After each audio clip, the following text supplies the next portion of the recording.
Então, pessoal, vamos falar sobre dicas para quem quer comprar imóvel usado. Deixa eu botar a coisinha para cá.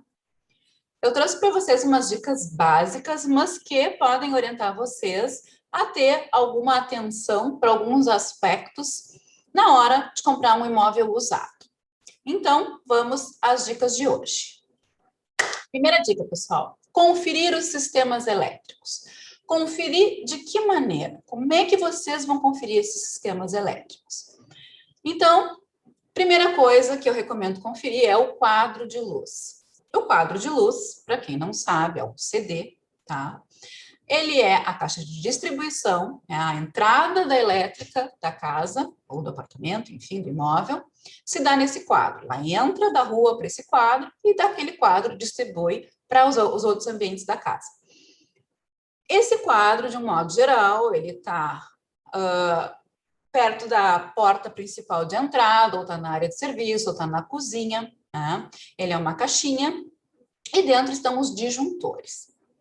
Se vocês observarem e os disjuntores tiverem o aspecto que nem esses aqui das fotos, forem pretinhos, com botão difícil de mexer, vocês podem saber que esse imóvel não teve reforma de elétrica. Este imóvel, muito provavelmente, é original, tá? Porque esse tipo de disjuntor, ele é um disjuntor mais antigo, no mínimo 40 anos. Tá? Então, essa fiação, esse quadro de luz, ele não foi modificado. Então, vocês já sabem que quando comprarem, se comprarem um imóvel, esse vai ser um cuidado que vocês vão ter que ter, vai ser um custo que vocês vão ter que arcar ao comprar um imóvel que não teve essa reforma na parte elétrica. Trouxe aqui uma imagem para configurar para vocês o que seria, né, um quadro de luz, e um quadro de luz mais moderno, né, dentro das normas vigentes. Então, aqui, como vocês podem observar, ó, o disjuntor ele é branquinho, a tecla não é tão difícil de mexer, tá? Ele é mais organizado, tá? Os quadros de luz mais antigos, eles eram de metal, os mais modernos são de plástico, tá? Eles são né, branquinhos, são mais organizados, tá? Esse é o aspecto, que eu trazer uma imagem para vocês visualizarem, o aspecto de um quadro de luz mais moderno, tá? Uma outra dica importante que eu dou para vocês, se vocês né, tiverem que fazer reforma, enfim, trocarem a parte de fiação, colocar uns adesivos, que nem tem aqui, ó, esses exemplos, tá? Adesivos para marcar, né?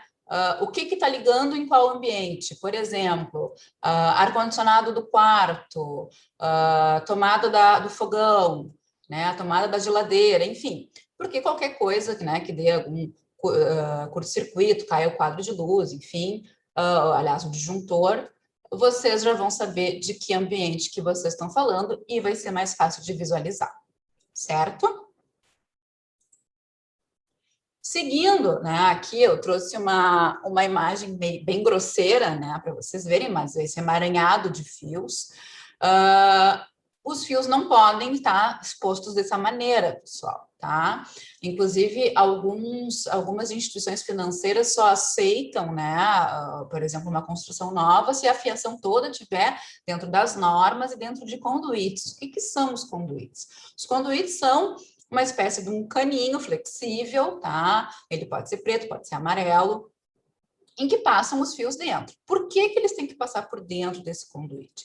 Porque qualquer curto que dê, qualquer rompimento de fio, está dentro desse conduíte, né? E ali vai ser muito mais difícil de ocasionar um curto que vá ocasionar um incêndio posteriormente. Diferente dessa situação aqui que eu trouxe, né? No momento que se rompe algum fio aqui, se dá um curto, a probabilidade de acontecer um incêndio é muito maior. Então, se vocês verificarem, né, que qualquer ambiente da casa, principalmente casa, pessoal, tá?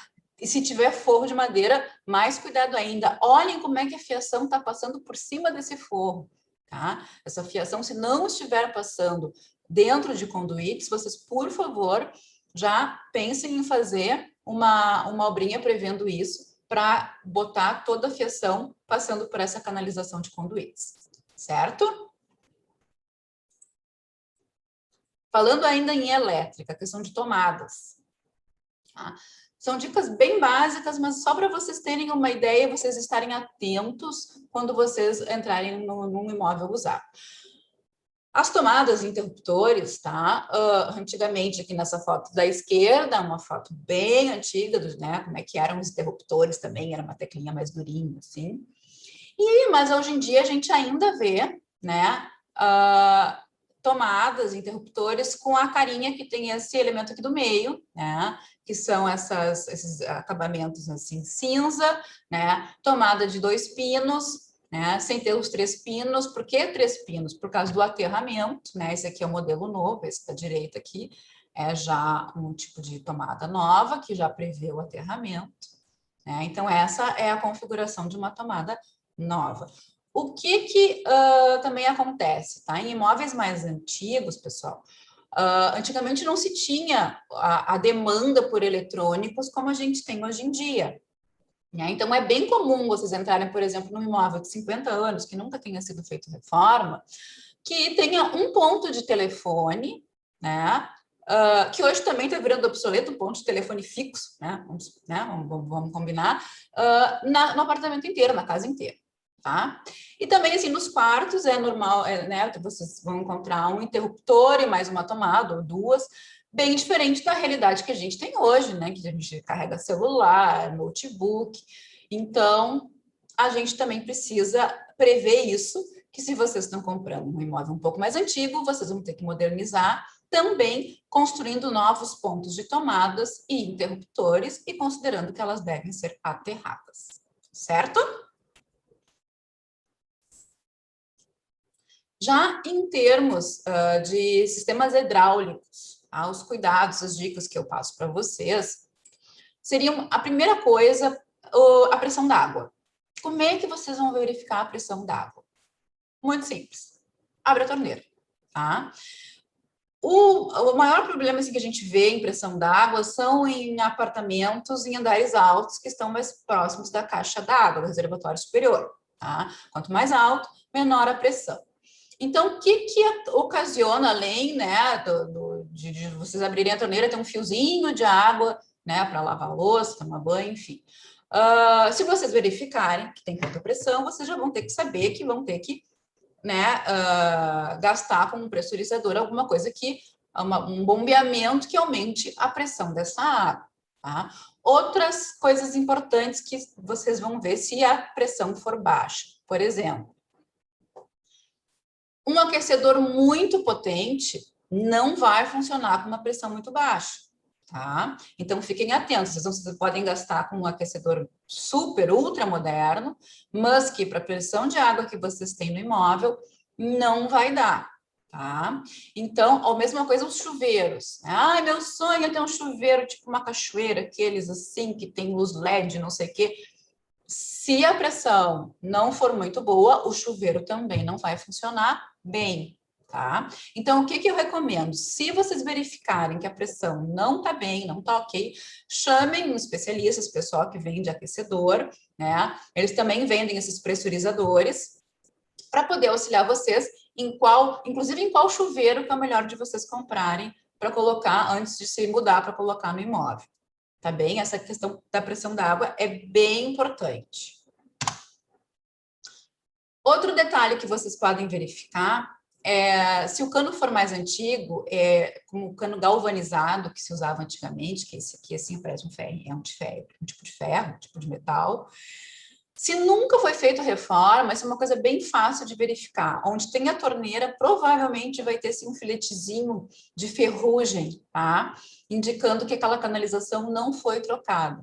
Então, vocês já sabem de cara que se a canalização é galvanizada, o que acontece? Com o uso, muitos anos de uso, ela começa a ficar porosa, o cano fica poroso por dentro, né? Ele começa a realmente assim, se esfarelar, e aí a água sai com essa cor de ferrugem, tá? Então, vocês já sabem, se verificarem isso, que também deverá ser feito alguma reforma nas questões de canalização.